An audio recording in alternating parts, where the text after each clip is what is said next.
Last video, I said I'm continuing to buy SCHD every single day in 2026, moving this $5 a day habit into its third year. And the comments absolutely exploded. People wrote 5.3% growth in 2025. SCHD is finished. Dividend growth is dead. This proves it's unsustainable. So I did what none of the doomers did. I pulled the last 10 years of SCHD dividend payments and verified every single number directly from Schwab's filings. And what I found doesn't just disprove the panic, it makes it look ridiculous. Finance YouTube runs on one fuel, emotion. A 5.3% year feels like a catastrophe. A single red month feels like betrayal. And suddenly the same ETF everyone called the king in 2020 is now dead because one year didn't hit double digits. Today we're doing the opposite. No hype, no tribal warfare, just real dividend history versus internet panic. Let's go. Before we dive into the numbers, a quick clarification on split adjusted because SCHD did a 3-for-1 share split in October of 2024. One share became 3. Same total value, same total dividends, but the per share dividend gets divided by 3. So to compare the last decade fairly, I adjusted all past dividends to today's share structure. Otherwise, the old dividends look artificially huge and completely distort the chart. All right, here is SCHD's real dividend history, fully verified, no cherry picking, and it absolutely destroys the SCHD is dead narrative. We start in 2015 with a baseline around 38 cents. In 2016, about 42 cents, up 9.7%.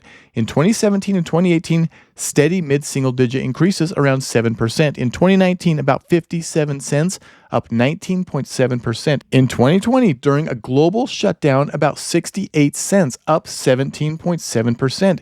In 2021, 75 cents, up 10.9%. In 2022, peak inflation, 85 cents, up 13.9%. In 2023, 89 cents, up 3.7%. In 2024, 99 cents, up 12.2%. And yes, in 2025, the year everyone is panicking about, dividends totaled about $1.05, up 5.3%. From roughly 38 cents to $1.05 in 10 years, that's 175% total dividend growth, a 10.6 compound annual growth rate, and 10 consecutive annual raises. No cuts, no freezes, no backward steps. Tell me with a straight face, which part of this is unsustainable? The math doesn't just contradict the fear, it obliterates it. Here's the part that everyone forgets when emotions take over. Real dividend growth is not linear. If SCHD grew 15% every single year in a perfect straight line, that's when I'd be worried, because that's not how business cycles work. Real dividend growth flexes with economic cycles, earnings cycles, rate cycles, margin cycles. Some years breathe, some years explode, and then they reaccelerate. That variability isn't a weakness, it's the entire point of SCHD's design. Just take a look at the years critics love to weaponize. In 2023, we had historic rate hikes, regional banks collapsing, and borrowing costs crushing margins. Most income funds froze or cut their dividends entirely. SCHD still raised 3.7%. Then 2024 snapped back with a 12.2% growth, and now 2025 lands at 5.3%. And suddenly the sky is falling. Look at the pattern. Pressure year, rebound year, normalization year. That's not collapse. That's a functioning cycle. And honestly, the most impressive year is still 2020. Markets tanked 30%. Entire sectors shut down. Companies hoarded cash like oxygen. And SCHD raised its dividend 17.7% during COVID. That's not luck, that's engineering. Here's why it works. Every March, SCHD removes the weakest companies. It requires 10 straight years of dividend increases just to qualify. It screens for payout ratios, return on equity, and free cash flow. So dividends are covered, not stretched. SCHD is literally built to get stronger over time. Calling that structure unsustainable is like calling a Toyota Camry unreliable because it didn't win a drag race. And remember, the stock market is designed to rise over time. As earnings grow, dividends follow. SCHD's rules don't just protect the dividend today, they funnel you into stronger, more profitable companies every single year. A system that rebalances annually into high-quality, cash flow-rich businesses isn't a dividend trap, it's a dividend machine. But let's play the doomer game for fun. What if SCHD never grows faster than 5% again? $10,000 today gets you around 362 shares. Let's cap dividend growth at 5% forever and reinvest every payout. Watch what even that dead scenario does. By year 10, almost 500 shares, earning about $1,000 per year.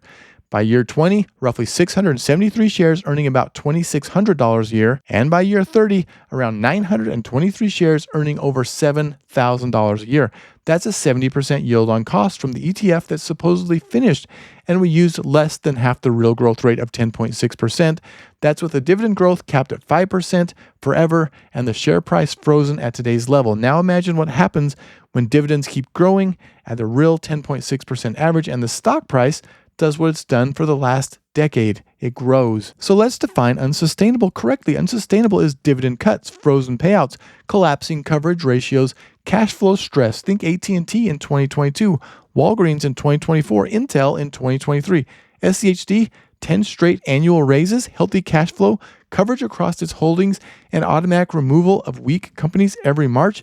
SCHD isn't in the same solar system as those failures. So if you panic sold SCHD because 2025 didn't hit 10%, I'll save you a seat in 2030 when the dividend is over $2 per share, when long-term holders are still sitting on 15% yield on cost, and when the same comment section flips back to calling SCHD the greatest ETF ever created. I'll still be here buying every single day, not because I'm stubborn, but because the math never lied. One slow year has never killed a long-term strategy. Panic has. Let me know how many shares of SCHD you own in the comments, and if this kept you from making a bad emotional decision, hit subscribe. You'll need it for the next meltdown.